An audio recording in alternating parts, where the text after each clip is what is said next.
오늘 요한복음 10장 31절부터 42절 본문 말씀으로 예수님, 하나님의 아들이라는 제목으로 같이 말씀 나누겠습니다. 지난주에 이어서 사실 같이 붙어있는 본문이죠. 수전절에 일어난 일입니다. 예수님께서 수전절에 예루살렘에 올라가셨죠. 그리고 이 유대인들이 당신이 정말로 그리스도가 맞냐? 속 시원하게 좀 직설적으로 말해달라라고 이야기를 하죠. 사실 이전에 이미 예수님이 행하신 표적을 통해서 또한 말씀을 통해서 이미 말씀하셨습니다. 그런데도 불구하고 그 사람들은 지금 다시 예수님께 와서 말해달라라고 이야기를 하는 거죠. 거기에 대해서 예수님은 내가 그리스도다 아니다 이 말을 하신 게 아니고 내가 말했지만 너희들이 믿지 않는 것은 너희가 내 양이 아니기 때문이다 라고 말씀하십니다. 내 양은 내 음성을 듣고 나는 그들을 알고 그들은 나를 따르는 것이다 라고 이야기를 하죠. 그러면서 30절에 나와 아버지는 하나다.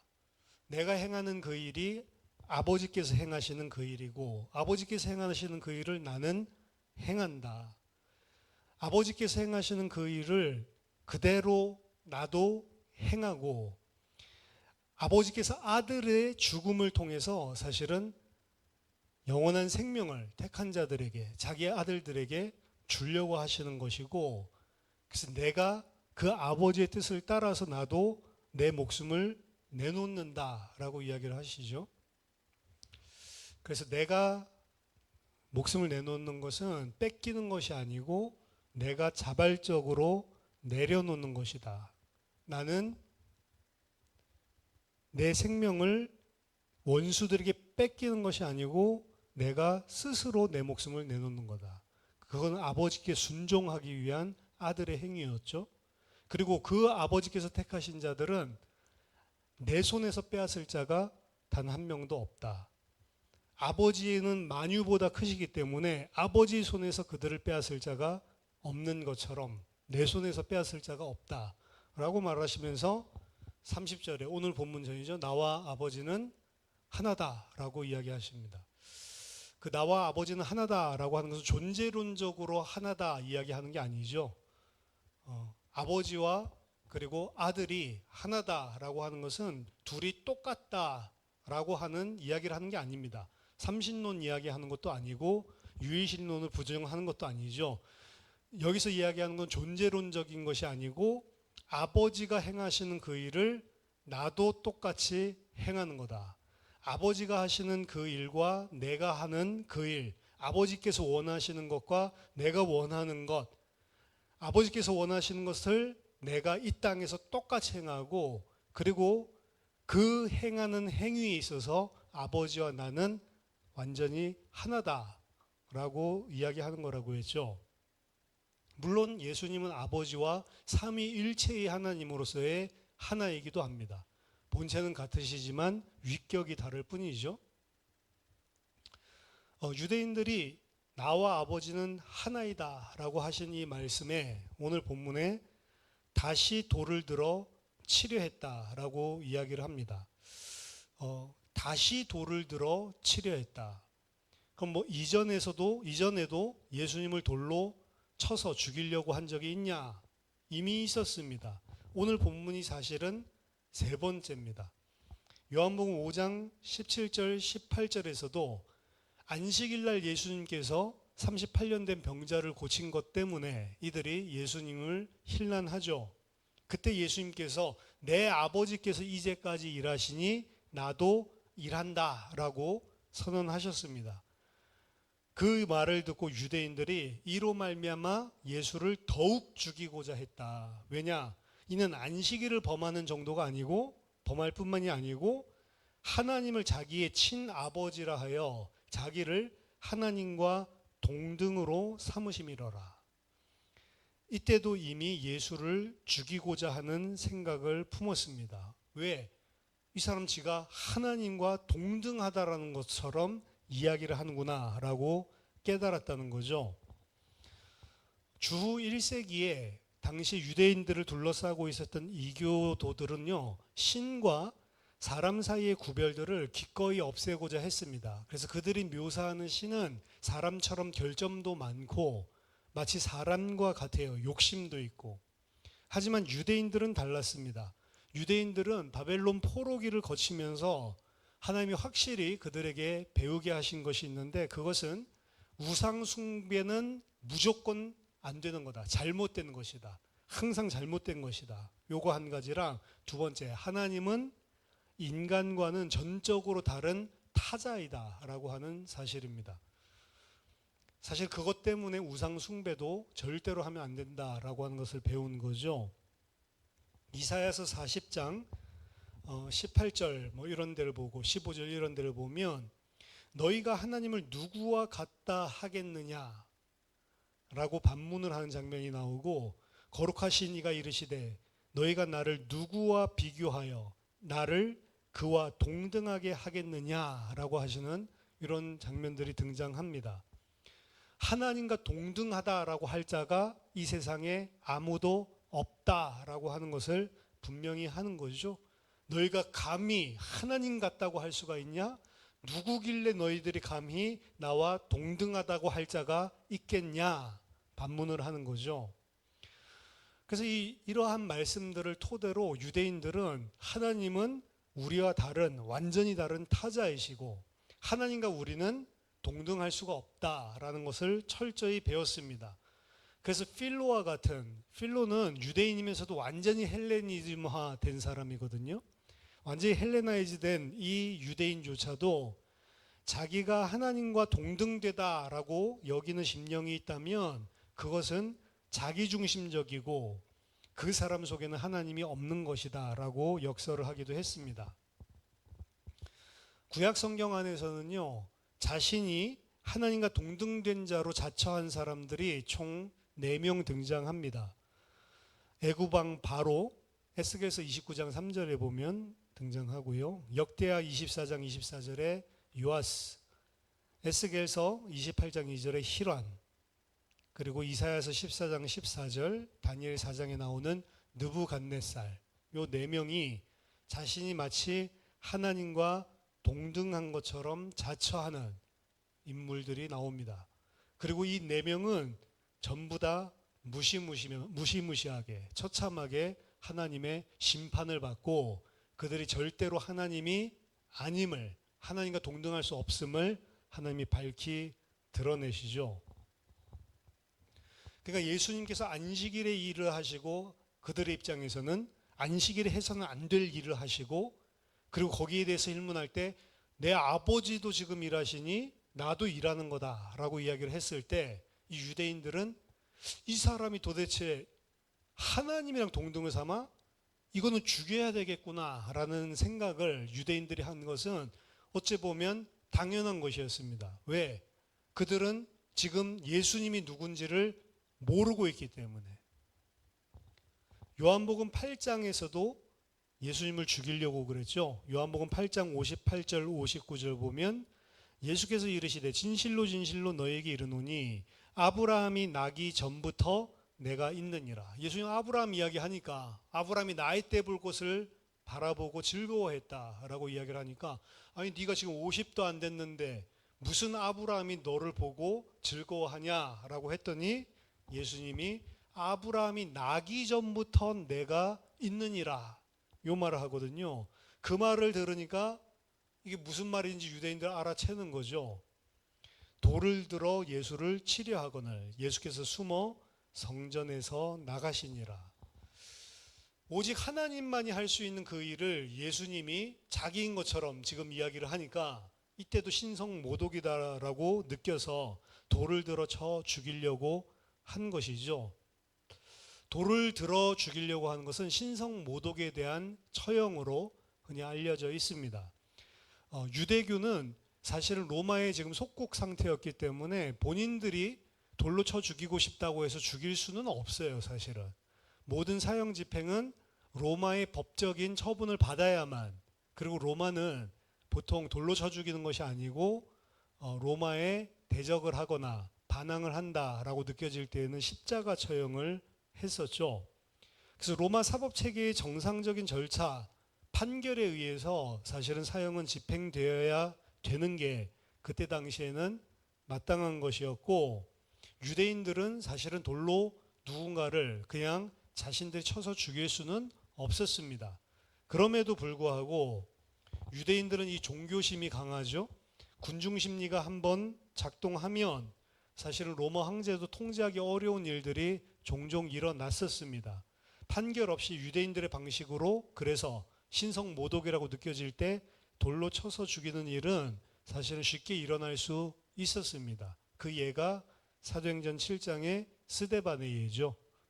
로마의 무슨 처벌을 받은 게 아니고 자기네들끼리 증인 세워가지고 돌로 쳐서 죽였던 장면을 볼 수 있습니다. 그래서 예수님께서 5장에서도 8장에서도 신성 모독죄로 사실은 돌로 쳐서 죽이려고 했었던 일들이 있었죠. 31절에서 그래서 나와 아버지는 하나이니라 라고 말씀하신 그 예수님을 보고 다시 돌을 들어 치려고 했다라고 이야기를 하고 있는 것입니다. 예수님은 8장에서 그들이 처음 돌로 쳐서 죽이려고 했을 때 5장에서는 죽이려고 했다라고 했고 8장에서 실제 돌을 들어 쳐 죽이려고 했죠. 그때에는 예수께서 숨어 성전에서 나가셨다라고 이야기가 나오는데요. 오늘 본문에서는 돌을 들어 치려 하는 그들을 피해서 나가신 것이 아니고 그들에게 말씀을 주시는 장면이 등장합니다. 요한복음 8장에서는 즉시 성전에서 숨어 나가셨고요. 오늘은 다르게 예수님은 한동안 그 자리에 머무시면서 자기의 대적들과 논쟁을 이어가십니다. 32절 33절 보니까 예수께서 대답하시되 내가 아버지로 말미암아 여러 가지 선한 일로 너희에게 보였거늘 그 중에 어떤 일로 나를 돌로 치려 하느냐. 유대인들이 대답하되 선한 일로 말미암아 우리가 너를 돌로 치려는 것이 아니라 신성 모독으로 인함이니 네가 사람이 되어 자칭 하나님이라 함이로라. 요한의 입장에서는 사실은 비꼬는 게 있습니다. 예수님은 하나님이시죠. 자칭 하나님이 아니고. 근데 이 사람들은 전혀 알지 못하기 때문에 지금 이야기하고 있습니다. 예수님께서 지금까지 하신 모든 일은 요한복음 지금까지 흘러오면서 한마디로 아버지로 말미암아 모든 것을 다 행하셨다라고 요한은 기록하고 있습니다. 그리고 그 일은 아버지가 원하시고 아버지가 행하시는 일을 하는 것이기 때문에 선한 일입니다. 따라서 이 선한 일만 하셨기 때문에 무슨 일로 인하여서 나를 죽이려고 하냐라고 물었을 때 네가 행한 선한 일들 때문에 죽이려는 게 아니다. 우리가 너를 돌로 치려는 것은 신성 모독 때문이다 라고 이야기하는 거죠. 너는 사람이면서 감히 하나님이라고 하기 때문이다. 그들의 입장에서 예수를 대적한 이유는 단지 사람에 불과한 이 예수가 자칭 하나님이라고 하는 것은 이 창조주의 영역을 뛰어넘어서 들어가는 거란 말이죠. 피조물 주제에. 피조물과 창조물 사이에, 창조주 사이에 절대로 넘어올 수 없는 그 간격을 선을 넘었다라고 생각을 한 것이었습니다. 하지만 그들의 말 속에는 틀린 점이 있는데 예수님은 자칭 하나님이 아니죠. 그는 영원하신 말씀, 곧 하나님과 태초에 함께 하셨던 말씀이시고 그 말씀은 하나님이다 라고 이미 요한은 1장부터 밝히고 있습니다. 그는 아버지께 철저히 순종하고 아버지께서 행하시는 모든 것을 행하는 유일한 아버지의 아들이셨습니다. 또한 그 아들로서의 신분에는 실제 변화가 있기는 했지만 그것은 하나님과 동등됨을 취하지 않고 말씀이신 하나님이 자기 자신을 낮추어서 성육신 하셔서 아들로서 아버지의 뜻을 따라 순종하여 사람의 모양으로 이 땅에 오신 것이었습니다. 하나님이신 말씀이 육신이 되신 것이었고 아들이 사람이 되신 것이죠.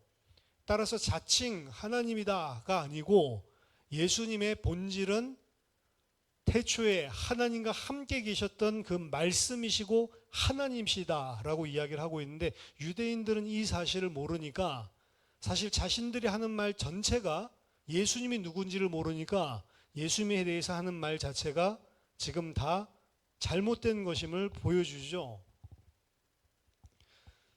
근데 이자들이 알아들을 수 있는 내용으로 예수님께서 반박하십니다.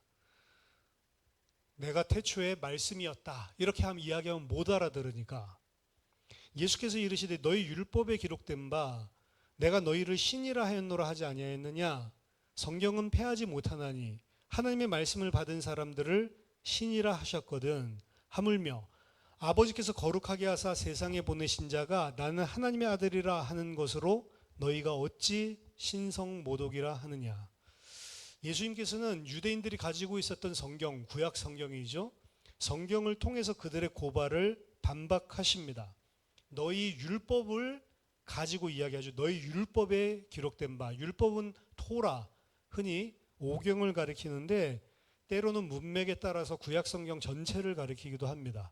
여기서는 시편에서 나오는 말씀을 인용했기 때문에 율법이라고 하는 것은 구약 성경 전체를 의미하는 것 같습니다. 예수님께서는 시편 82편을 지금 인용하고 계시는데요. 시편 82편은 아삽의 시고요. 82편 1절에 보면 하나님은 신들의 모임 가운데서 서시며 하나님은 그들 가운데서 재판하시느니라. 이게 이제 배경입니다. 하나님께서 신들의 모임 가운데 서셔서 그 신들을 재판하시는 내용이 요 시편 82편에 나와 있는 내용입니다. 그러면 구약 성경에 다른 신은 없다, 오직 유일한 하나님만 유일한 신이다라고 이야기하는 게 구약 성경인데요. 근데 82편 1절에서는 신들의 모임, 이런 이 표현을 쓰거든요. 그럼 다신론을 이야기하고 있는 거냐? 다신론 이야기가 아닙니다. 여기서 이야기하고 있는 것은 하나님의 천상의 보좌에서 일어나는 재판, 심판을 이야기하고 있는데, 여기서 이야기하는 이 신들은 다신론적 사상 속에서 나오는 신들, 많은 신들이 있다, 그 의미가 아니고요. 이들은 바로 하나님의 백성들을 치리하기 위해서 세우신 왕들 혹은 재판관들을 의미하는 겁니다.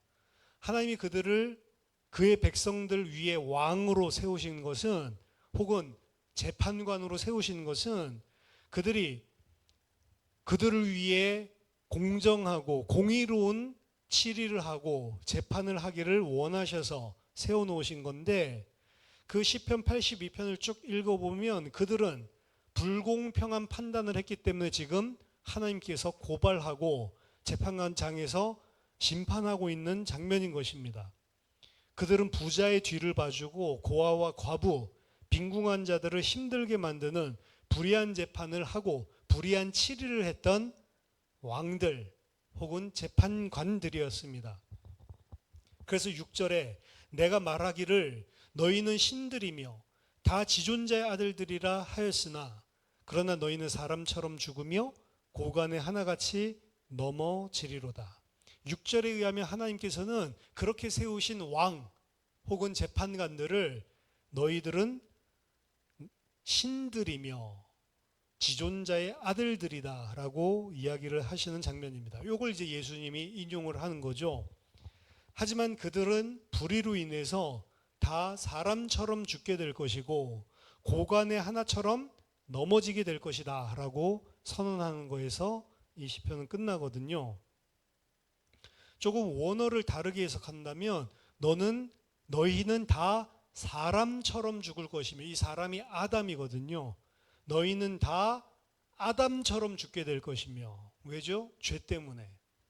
그리고 너희는 다 고관의 하나같이 넘어지리로다. 고관은 이것도 왕이라는 표현인데요. 왕의 하나와 같이 넘어질 것이다. 이것도 약간 번역을 달리 해보면 첫 번째 왕과 같이 넘어지게 될 거다. 첫 번째 왕이 아담이죠. 그래서 사실은 대꾸가 하나님께서 어떻게 보면 아담의 자리에 세워놓으신 이 왕들, 이스라엘의 왕들을 생각해 보세요. 이들이 공평과 공의로 다스려야 되는데 그의 백성들을 그렇게 다스리지 않고 그들을 사실은 약한 자를 짓눌러 버리고 강한 자의 편을 들어주는 왕들이죠. 하나님께서 그들을 다 천상의 심판대 앞으로 끌고 와서 내가 너희들을 신들로 삼았고 내가 너희들을 지존자 나의 아들들로 삼았는데 너희들이 이 같은 죄를 저질러 내 백성들을 이렇게 올바르게 치리를 못해? 그러면서 첫 번째 치리자였던 아담과 비교해서 이야기하는 겁니다. 너희들도 이제 아담과 같이 다 쓰러져 죽게 될 것이고 너희도 첫 번째 그 왕 아담이죠. 아담처럼 넘어지게 될 것이다 라고 이야기하는 장면입니다.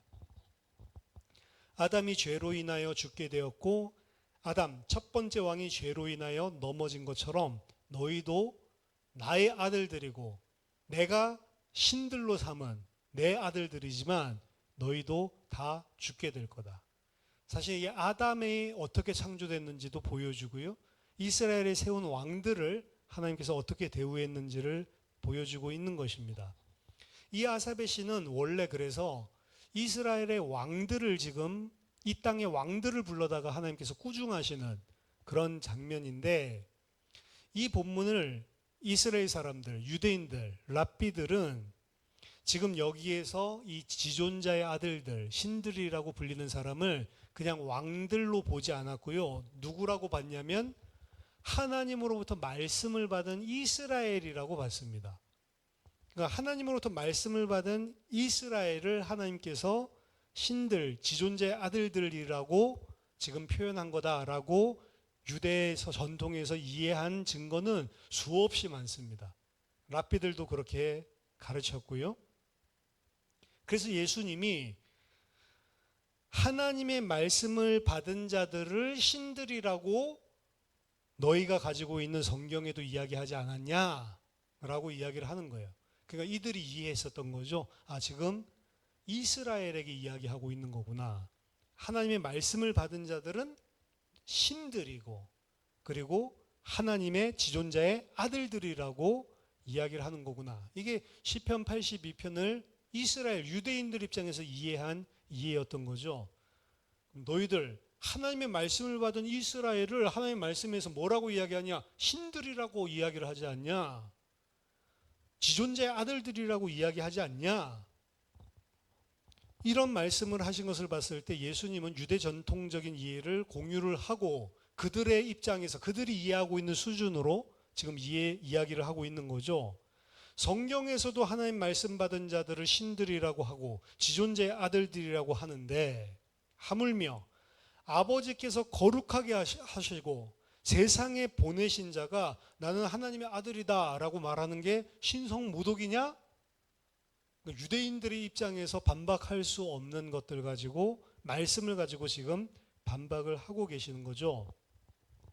예수님의 이러한 변증법은 유대인들이 흔히 칼바호메르라고 불리는 논증법에 의거한 것이었습니다. 칼은 가벼운 것, 바는 그냥 엔드, 접속사죠. 칼바호메르. 호메르는 뭐냐? 무거운 것. 가벼운 것을 먼저 이야기해서 이것도 이 진리가 맞는데 하물며 이거에서는 더 맞지 않겠냐라고 하는 겁니다.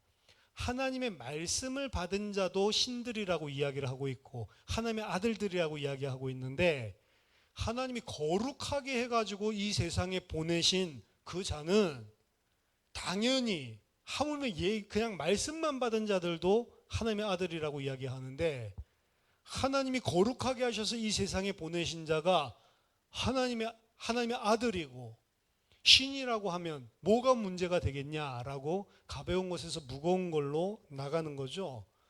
예를 든다면 마태복음 6장에서도 들의 백합화를 봐라, 공중의 새를 봐라, 이런 것들도 하나님께서 다 보호하고 아껴주시고 다 챙겨주시는데 하물며 하나님의 백성된 자녀된 너희일까 보냐. 이게 이제 칼바호메르 이런 논증으로 이야기하는 대표적인 것인데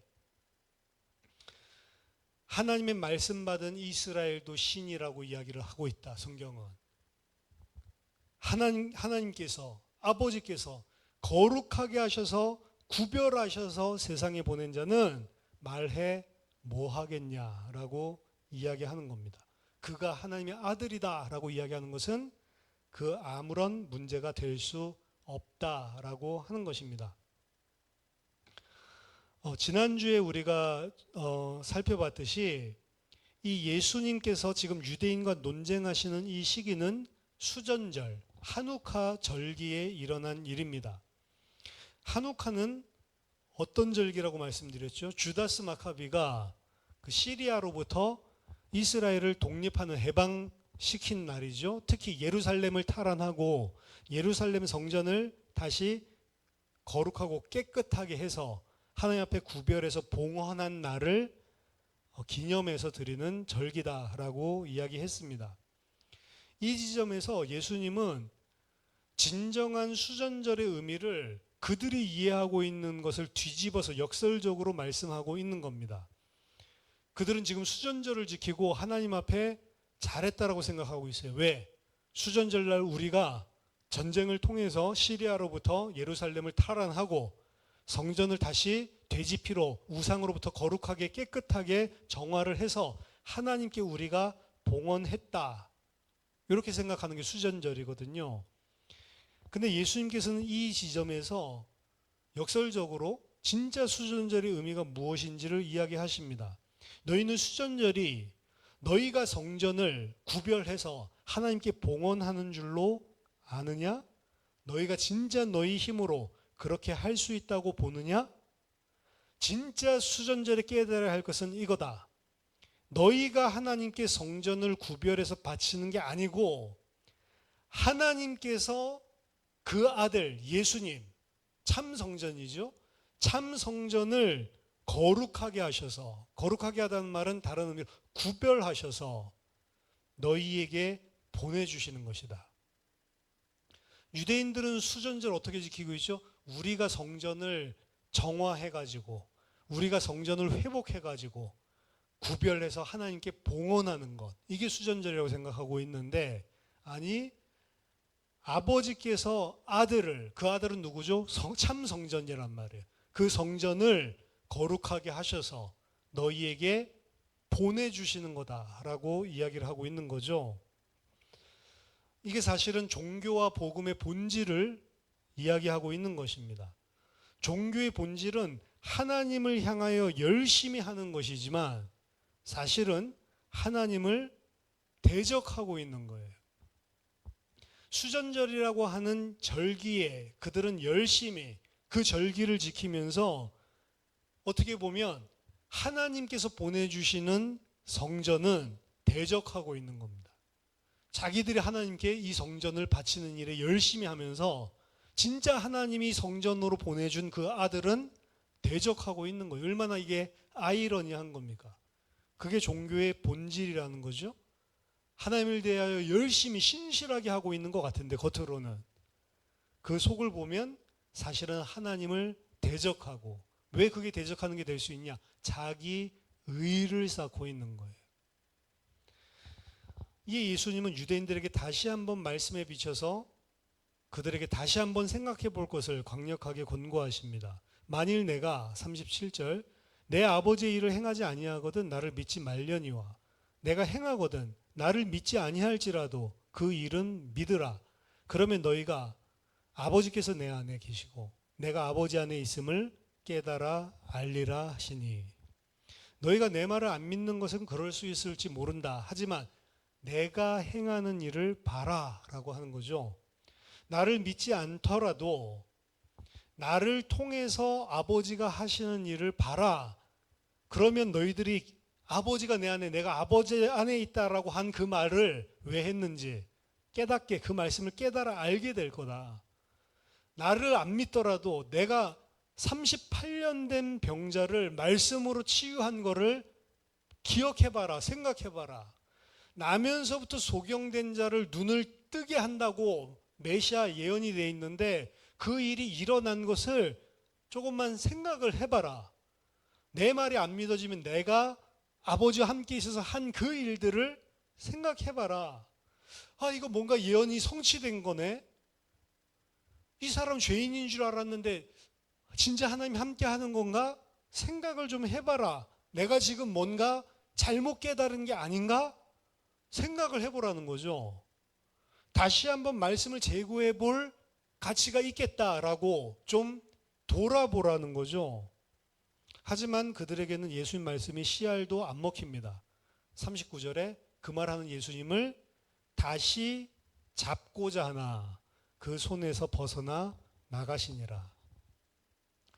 이 점에서 본다면 바울과 이 사람들의 차이점이에요. 사실 바울도 예수님을 대적했죠. 교회들을 핍박하고 다 잔멸하려고 공문서를 얻어가지고 돌아다녔는데 다메섹에서 예수님을 부활하신 예수님을 만나고 난 다음에 바울은 3일을 식음을 전폐하고 생각을 하게 됩니다. 진짜로 부활했을 뿐만 아니라 그 예수가 하나님 보좌 우편에 앉아 계시네? 그럼 뭐지? 진짠가? 내가 잘못 생각하고 있나? 3일 동안 식음을 전폐하고 돌아본다고요. 사실 예수님이 지금 유대인들에게 요구하는 게 이겁니다. 잘 안 믿어지는 거 맞다. 그럴 수 있다. 그렇지만 내가 한 일들을 가지고 다시 한번 생각해봐라 라고 예수님이 이야기하는 거죠. 바울은 그 3일 동안 지금 자신이 하고 있는 일이 맞는 것인지 혹은 예수가 진짜로 부활해서 하나님 보좌 우편에 앉아 계시다면 지금 저 교회에서 예수를 따르는 제자들, 저 사람들이 하는 이야기가 맞는 것인지 이 부분에 대해서 깊이 있게 자기 자신을 돌아보고 성찰하는 시간을 가졌습니다. 근데 오늘 유대인들은 예수님을 돌로 치려고 하면서 이런 기본적인 생각도 안 하고 있으니까 예수님이 그 부분을 생각해 보라고 사실은 권면하시는 거, 강력하게 권고하시는 거거든요. 그들이 생각하고 있는 건 그저 안식일에 어떻게 사람 살리는 일을 할 수가 있어. 이 생각에 딱 경도가 돼가지고 이걸 다시 한번 그럼 안식일에 대한 개념이 우리가 잘못 깨닫고 있는 건가? 이런 생각 자체를 아예 안 하고 귀를 닫아버리는 거죠. 안식일, 본인들이 생각했던 율법 이해, 본인들이 생각했던 하나님 말씀 이해, 거기에 사로잡혀서 자기 자신들을 돌아볼 시도조차 안 하고 있는 것입니다. 그들의 눈이 닫히고 귀가 막히고 마음이 굳어진 자들이죠. 그들의 삶은 이러했습니다. 이에 예수님께서는 그들을 떠나십니다. 떠나셔서 어디로 가냐? 40절 다시 요단강 저편 요한이 처음으로 세례 베풀던 곳에 가사 거기 거하시니 많은 사람이 왔다가 말하되 요한은 아무 표적도 행하지 아니하였으나 요한이 이 사람을 가리켜 말하는 것은 다 참이라 하더라. 그리하여 거기서 많은 사람이 예수를 믿으니라. 예수님은 요한이 처음 세례 베풀던 요단강 저편으로 건너가십니다. 지금 예루살렘 요단강 서편으로 와 있다가 요단강 동편으로 다시 건너가십니다. 요한복음 1장 28절에 의하면 베다니이고요. 베다니라고 하는 곳이 정확히 어딘지 모릅니다. 베다니라고 하는 것이 예루살렘에 가까운 베다니가 있고요. 그리고 지금 이야기하는 것은 요단 동편에 있는 베다니이기 때문에 그래서 이 철자 발음이 아람어였기 때문에 이 베다니가 아니고 요한복음 1장 28절은 D.A. 칼슨 같은 사람은 바타네아일 가능성이 높다라고 이야기합니다. 어쨌든 베다니든 바타네아든 지금 예수님께서는 예루살렘에서 기적을 보여주셨어요. 그 38년 된 병자 그리고 맹인 이런 기적들을 보이시고 그 이후에 예루살렘에 있던 유대인들은 예수님을 대적하고 돌로 쳐서 죽이려고 하고 있었단 말이죠. 그런데 예수님이 지금 이제 요단강을 건너서 사실 가나안 땅 바뀌죠. 어떻게 보면 약속의 땅 바뀌죠. 그곳에 나아가셨는데 그곳에서는 전혀 다른 일이 일어났다라는 이야기를 하는 겁니다. 예루살렘과 비교해 본다면 베다니든 바타네아든 한적한 작은 시골 마을입니다. 근데 예수님께서는 그곳에서 아무런 이적을 행하셨다라는 말이 없어요. 심지어 세례 요한 또한 그곳에서 어떠한 이적도 행하지 않았습니다. 그곳에 살고 있었던 사람들이 받은 것은 오직 요한의 증언만을 받은 사람들이에요. 그렇죠? 요한이 예수님에 대해서 증언했잖아요. 그 증언을 받은 사람들입니다. 그런데 아무런 이적도 행하지 않고 그 요한의 증언만을 받았었던 그 사람들이 놀라운 예루살렘과 정반대의 반응을 나타내고 있는 겁니다. 그들은 요한이 이 사람에 대해서 말한 것은 다 참이다라고 이야기하면서 많은 그곳 사람들이 예수를 믿었다라고 이야기하는 겁니다. 아이러니죠? 이건 사실 요한복음 1장부터 계속해서 반복적으로 요한이 강조하고 있는 겁니다. 이적과 기사, 표적은 참된 믿음의 근거가 될 수 없다라고 하는 것입니다. 오직 진리의 말씀으로 말미암은 믿음이 참 믿음이다라고 하는 것을 요한은 계속 반복해서 이야기하고 있거든요. 사복음서에 보면 예수님 또한 공간복음서에 보면 종말에 대해서 제자들에게 가르치시면서 말세가 되면 수많은 거짓 선지자, 거짓 그리스도들이 일어나서 이적과 기사를 행할 것이다 라고 이야기하셨습니다. 그것 따라가면 망한다라고 하는 거죠. 심지어 그런 이적과 기사를 수없이 행했던 자들 또한 속고 있음을 예수님은 이야기합니다. 마태복음 7장 보면 그러한 자들에 대해서 예수님은 나는 너를 도무지 모른다라고 이야기를 하죠. 그 사람들 자신들이 귀신을 내쫓고 권세를 행하고 능력을 나타내니까 자신들이 예수님의 종인 줄 알고 있었단 말이에요. 그들조차도 속았어요. 근데 예수님은 나는 너희를 도무지 알지 못한다라고 이야기를 하셨죠. 복음서 기자들은 일관되게 예언, 축기, 기적 이런 것들은 얼마든지 위조될 수 있다라고 하신 주님의 가르침을 기록하고 있습니다. 이른바 현대의 은사주의적 활동, 그것은 예수님에 대한 순종, 그와의 인격적인 관계와 아무런 연관이 없을 수 있다라고 경고하는 것입니다. 진정한 믿음은 주님의 말씀으로 말미암은 것이고요. 말씀 앞에 인격적으로 주님께 순종하는 것이고 이것이 유일한 제자도인 것입니다. 그래서 오히려 이적과 표적을 행하지 않았던 지금 이 베다니 혹은 바타네아 이곳의 작은 시골의 마을에 있는 사람들은 요한의 증언만으로도 지금 예수님께 돌아와서 많은 사람들이 믿었다라고 대조시켜서 지금 이야기를 해주는 겁니다. 자, 오늘 본문을 통해서 생각해 볼 거 먼저 첫 번째는요. 오늘 본문 통해서 우리가 좀 생각할 것은 잘못된 사상의 무서움에 대한 경고입니다. 그건 바로 유대인들이 가지고 있었던 잘못된 종교관이죠. 그들은 예수님에 대해 자신들이 가지고 있던 반감이 잘못된 것인가? 일말의 의심도 품지 않고 있습니다. 자신들이 철저하게 하나님 편에 서 있다라고 지금 생각을 하고 있습니다. 예수님은 이들에 대해서 사실 제자들에게 이런 경고를 하십니다. 요한복음 16절 2절 3절 보면 사람들이 너희를 출교할 뿐만 아니라 때가 이르면 물은 너희를 죽이는 자가 생각하기를 이것이 하나님을 섬기는 일이라 하리라. 그들이 이런 일을 할 것은 아버지와 나를 알지 못하기 때문이다. 그들은 진리를 대적하고 교회를 대적하고 있으면서도 추호도 자신이 하나님을 지금 대적하고 있다라고 생각지 못한다라는 겁니다. 생각 자체를 못합니다. 자신 하나님을 잘 섬기고 있고 지금 이런 핍박을 하는 것도 하나님을 위해서 하는 일이라고 생각하는 겁니다. 회심전의 바울처럼요. 성경에서 이런 모습을 대표적으로 보여주는 게 이 유대인들이란 말이죠. 로마서 10장 1절로 3절 보니까 바울의 고백입니다. 형제들아 내 마음에 원하는 바와 하나님께 구하는 바는 이스라엘을 위함이니 곧 그들로 구원을 받게 함이라. 내가 증언하노니 그들이 하나님께 열심히 있으나 올바른 지식을 따른 것이 아니니라. 하나님의 의를 모르고 자기 의를 세우려고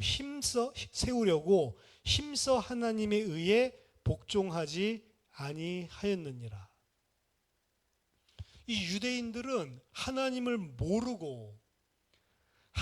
모르기 때문에 자기 의를 내세우면서 하나님의 의에 힘써 복종하지 않았다. 근데 그들이 가지고 있었던 지식은 뭐냐? 올바른 지식을 따르는 것이 아니다. 올바른 지식이 없는데 하나님께 열심은 있어요. 그러니까 도리어 열심히 하나님을 대적하는 위치에 섰다라고 이야기를 하는 거죠. 그래서 교회에서는 무엇을 열심히 하는 게 사실 중요한 게 아닙니다. 무엇을 하나님께 열심히 해야지. 그 열심 부리는 게 중요한 게 아니에요. 올바른 지식을 가지는 게 먼저입니다. 올바른 복음에 대한 지식이 없으면, 올바른 믿음이 없으면 결국 그가 하는 모든 일들은 다 자기의 의를 세우는 거예요. 궁극적으로 시간이 지나고 보면 하나님을 대적하고 있는 일을 하는 것입니다. 유대인들과 마찬가지로 우리 안에 또한 진리 아닌 다른 세상의 이론들, 사상이 철옹성같이 세워져 있습니다. 이 모든 것을 진리로, 그리스도로 무너뜨리는 게 우선이란 말이에요. 그게 안 무너지면 그것 가지고 하나님을 섬기려고 하는데, 그것 가지고 하나님을 섬기려고 하는 것은 다 세상적이고 육신적이고 동기도 자기중심적이고, 그래서 못 안 알아주면 막 사람한테 화내고, 알아주면 또 교만하고, 이거거든요. 다 자기 의가 된단 말이죠. 그걸 무너뜨리는 게 먼저예요. 그래서 바울이 자기가 무슨 사역을 했는지 이런 표현을 합니다. 고린도후서 10장 36절. 우리가 육신으로 행하나 육신을 따라 싸우지 아니하노니 우리 싸우는 무기는 육신에 속한 것이 아니요 오직 어떤 견고한 진도 무너뜨리는 하나님의 능력이라. 모든 이론을 무너뜨리며 하나님 아는 것을 대적하여 높아진 것을 다 무너뜨리고 모든 생각을 사로잡아 그리스도에게 복종하게 하니 너희의 복종이 온전하게 될 때에 모든 복종하지 않는 것을 벌하려고 준비하는 중에 있노라. 바울이 하는 겁니다. 복음과 진리, 말씀, 그리스도 아닌 걸로 다 세워져 있는 잘못된 것들을 다 무너뜨려 버리고 그리스도께 사로잡아 복종케 하는 것을 우리는 한다라고 이야기를 하는 거죠. 잘못된 종교, 사상, 그거 가진 사람이 열심히 일할수록 손해다. 바르게 아는 것, 바른 말씀, 그게 첫 번째다. 두 번째, 이러한 잘못된 사상 중 신앙생활에 가장 무서운 게 종교 사상인데요. 종교와 복음은 다른 것입니다. 이것을 오늘 본문에서 잘 보여주는 게 아까 전에 말씀드린 수전절에 대한 유대인의 인식입니다. 그들은 주다스 마카비가 전쟁에 승리해서 예루살렘을 수복하고 그리고 예루살렘 성전을 정화해서 하나님께 봉헌하는 것, 이게 하나님의 뜻을 잘 행한 거다. 요 수준으로만 생각하는 거예요. 그런데 하나님은 그의 아들을 보내서 요한복음 2장에 보니까 그렇게 성전 정화를 해서 하나님께 드렸던 그 예루살렘 성전을 돌 위에 돌 하나도 남기지 않고 다 무너뜨리겠다. 오히려 이렇게 말씀하시는 겁니다. 그들은 열심히 해서 하나님께 봉헌했는데 이 성전을, 하나님은 그 성전을 전혀 기뻐하지 않으시는 거죠. 하나님이 기뻐하시는 참 성전은 예수밖에 없습니다. 사실은 성전이 뭐죠? 하나님과 하나님 백성이 만나는 곳이거든요. 인간이 하나님께 드리는 것이 아니고요. 그래서 성전은 하나님이 인간에게 베풀어 주시는 것입니다. 그래서 하나님은 하나님의 아들을 거룩하게 하셔서 구별하셔서 성전으로, 하나님과 우리가 만나게 하신 장소로 보내주시는 거죠. 그런데 이 예루살렘 성전을 봉헌한 유대인들은 수전절을 지키면서 그 하나님이 보내신 참 성전을 돌로 쳐서 죽이려고 하고 있는 것입니다. 예수님이 이들에게 다시 한번 너희들이 가지고 있는 말씀을 재고해보라 오늘 강권하시는데, 이들의 귓전에는 전혀 예수의 말씀은 들리지 않고 그들은 무조건 예수를 잡아 죽이려고만 하고 있습니다. 이게 종교 생활의 무서움이에요. 종교 생활의 무서움은 자기가 잘하고 있다고 생각을 하고 있기 때문에 착각이죠. 아예 재고할 기회조차 없다는 것입니다. 오히려 세리나 창기들은 자신들이 잘못하고 있다 하나님 앞에 이런 생각이 있기 때문에 진리를 받아들일 기회가 있는데, 자신들이 다 잘하고 있다고 생각하는 이들은 사실은 복음이, 진리가 들어갈 구멍이 없는 거죠. 종교와 복음의 가장 근본적인 차이는 내가 하느냐 아니면 하나님이 하느냐의 차이가 있다는 사실을 기억해야 됩니다. 내가 한다라고 생각하는 것은 다 내 의를 쌓는 거고 그건 종교입니다. 아닌 것 같지만 내 깊은 속에서는 내가 하는 거예요. 그래서 결국 그 행위를 통해 내가 다른 사람을 판단하고 다른 사람 위에 있으려고 합니다. 궁극적으로 다른 사람들 위에 있으려고 생각을 하고, 위에 있지 않고 알아주지 못하면 사실은 화가 나고, 그래서 하나님 앞에서 하는 게 아니고 종교는 나중에 보면 사람 앞에서 하는 거예요. 그래서 열심히 해놓고도 하나님께 본전심을 부리는 거예요. 내가 이렇게 했는데 당신이 나에게 이렇게 할 수가 있냐. 하나님한테도 그렇게 하는 거예요. 다 자기의 의고 하나님 앞에서 하는 게 아닙니다. 하지만 복음은 본질적으로 내가 아니고 하나님이 하시는 것입니다. 그래서 복음, 진짜 복음을 한 사람들은 다 은혜라고 이야기합니다. 바울도 내가 다른 사도들보다도 더 열심히 했지만 그건 내가 아니요 하나님의 은혜다라고 이야기를 하죠.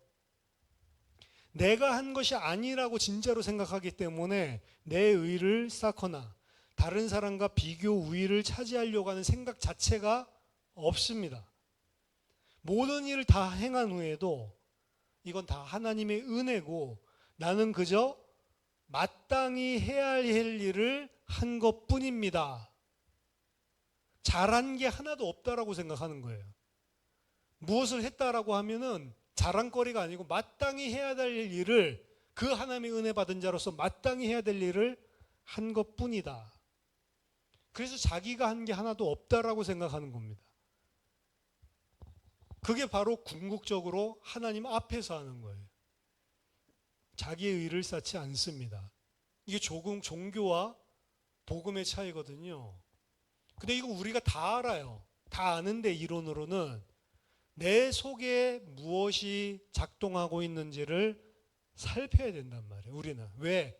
우리가 죄성을 가지고 있기 때문에. 계속 이게 올라오거든요. 세 번째입니다. 오늘 마지막에 베다니 혹은 바타니아에 있는 마을의 사람들을 보듯이 바른 믿음은 능력과 기사가 아니라 말씀을 근거로 한 것입니다. 그래서 세례 요한은 어떻게 보면 진짜 사역을 잘한 사람입니다. 그는 광야에서 외치는 자의 소리의 역할을 그야말로 잘 감당한 것입니다. 그가 남기고 간 것은 그가 선포한 진리의 말씀뿐이었습니다. 그는 특별한 능력을 행하지도 않았다라고 이 사람들은 이야기합니다. 하지만 그 사람이 선포한 진리의 말씀이 씨가 돼서 그의 증언을 들었던 많은 사람들이 예수를 믿게 됐다라고 본문은 이야기합니다. 그래서 하나님께 정말 쓰임받기를 원하는 사람이 있다면 다른 게 아니고요, 진리의 말씀을 준비해야 되는 겁니다. 대역사가 일어나는 것 같이 보이는 사역도 있을 수 있고요, 그런 사역자가 있을 수도 있습니다. 하지만 대역사처럼 막 일어나는 그 일들이 말씀에 근거하지 않은 사역들이 많다는 사실을 기억해야 됩니다. 결국은 그렇다면 다 무너지고 진짜 열매는 하나도 없게 되는 것입니다. 바른 진리의 말씀은 아무런 역사가 안 일어나는 것 같지만 어떻게 보면 세례 요한은 황당하죠. 사역하다가 크게 부흥을 하다가 자기 제자들을 전부 다 예수에 대한 증언을 통해서 그쪽으로 다 쏠려가기 시작하고 본인은 사역 얼마 하지도 못해서 목 잘려서 죽는단 말이죠. 하지만 그가 했었던 진리의 말씀, 이적과 능력도 아무것도 보여주지 않았지만 결국에는 진짜 열매로 맺어서 오는 장면을 오늘 보여주고 있는 겁니다. 말씀의 가장 중요한 핵심은 예수 그리스도죠. 그 말씀을 가지고 있는 자, 그 말씀을 증거하는 자, 그 사람이 진짜 열매를 맺을 수 있는 것이고, 요한계시록에서는 그러한 자만이 말세 때 승리한다라고 이야기를 합니다. 계시록 12장 11절. 또 우리 형제들이 어린 양의 피와, 그리스도죠. 그리스도의 피와 십자가의 피와 자기들이 증언하는 말씀으로써 그를 이겼으니, 그는 용, 사탄을 말합니다. 그들은 죽기까지 자기들의 생명을 아끼지 아니하였도다. 결국에 말세 때 승리하는 사람은 어떤 사람이냐? 예수 그리스도의 피를 가지고 그들이 증언하는 말씀 가지고 사탄을 이겼다라고 이야기를 합니다. 우리가 하는 사역도 그 사역이 돼야 되고, 우리가 준비해야 될 것도 사실은 그 준비라는 거죠. 왜냐? 바른 믿음은 능력에서 나오는 게 아니고 진리의 말씀에서 나오는 것이기 때문입니다. 그래서 말씀이 우리의 생명이 돼야 되고, 말씀이 우리의 생명 걸 수밖에 없는 답이 돼야 됩니다. 그들은 자기들의 죽기까지 자기들의 생명을 아끼지 않고 뭘 붙잡았다고요? 예수 그리스도의 십자가의 피, 그리고 자기들이 증거한 진리의 말씀을 붙들었다. 보이는 것에 속으면 안 됩니다. 진리의 말씀에 생명 거는 저와 여러분 되기를 예수 그리스도 이름으로 축원합니다. 기도하겠습니다. 살아계신 하나님 아버지, 은혜를 감사드립니다. 이 악한 죄인들, 우리들 속에 있는 모든 잘못된 하나님의 진리의 말씀 아닌 다른 기준들이 다 무너지게 하여 주시고, 하나님의 말씀, 진리의 말씀이 하나님 내 안에 기둥이 되게 하시고 가치관이 되게 하시고 내 삶의 표대가 되게 하셔서 하나님 말씀 준비하고 말씀으로 승리하는, 그리고 그것에 목숨 거는 주의 백성들 다 되게 하여 주시옵소서. 그래서 우리가 짧은 생을 살지만 우리들을 통해서 바른 말씀이, 참된 진리가 선포되게 하시고 그 말씀이 생명으로 열매 맺을 수 있도록 성령으로 역사해 주시옵소서. 살아계신 주 예수 그리스도 이름으로 기도하옵나이다. 아멘.